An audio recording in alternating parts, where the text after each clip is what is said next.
روحوا معايا نشارككم شريبه بيضه اللي يديروها في رمضان.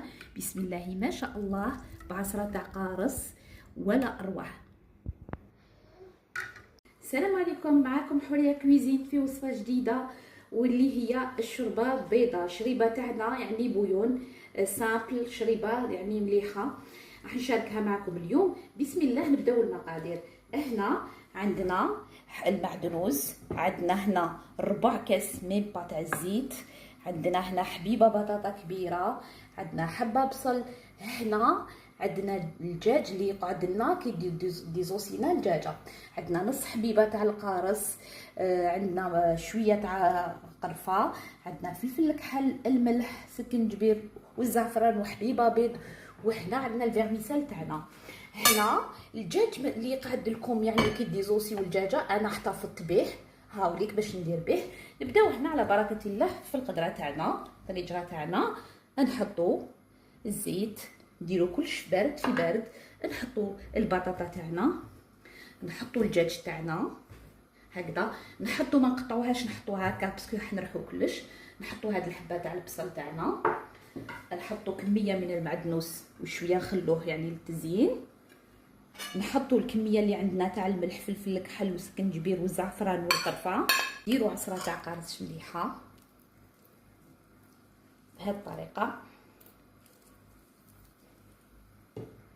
ونحطوا كلش يتقلى. هنا بعد ما تقلات شويه نزيد مرق طابت لنا الخضره، نحيت الدجاج في التتو بهذا. هنا المرق تاعنا نرحيوه،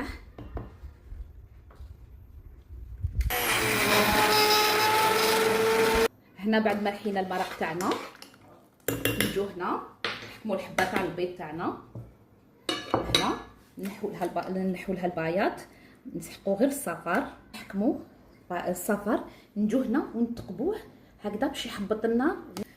نرمي هنا الخليط تاعي تاع الفيرميسال باش يغلى، نزيد نرمي هذاك الدجاج اللي فتتو كامل، ندير شويه تاع المعدنوس نرجعها طيب. درت 2 مغارف فرينه وزيد نحيت المرق منها، خلطت بهم الفرينه مليح ونزيدهم للخليط تاعنا. شوربه رائعه، وصلنا للنتيجه النهائيه. هذه هي الشوربه البيضاء تاعنا اللي كنتو طلبتوها لي، المتتبعات بزاف كانوا طلبوها لي كيما نقولوا بالدجاج اللي قعد لنا. بسم الله ما شاء الله، زدت لها لاكريم فريش وعصره تاع قارص، راهي رائعه. ورافقتها انا هنا بخبز فيسال، كنت حاني حطيت لكم الوصفه، جا ما شاء الله كيما راكم تشوفوا النتيجه تهضر على نفسها. بالصحه والراحه. لا عجبتكم الوصفه شاركوني على قناتي على اليوتيوب، وشكرا.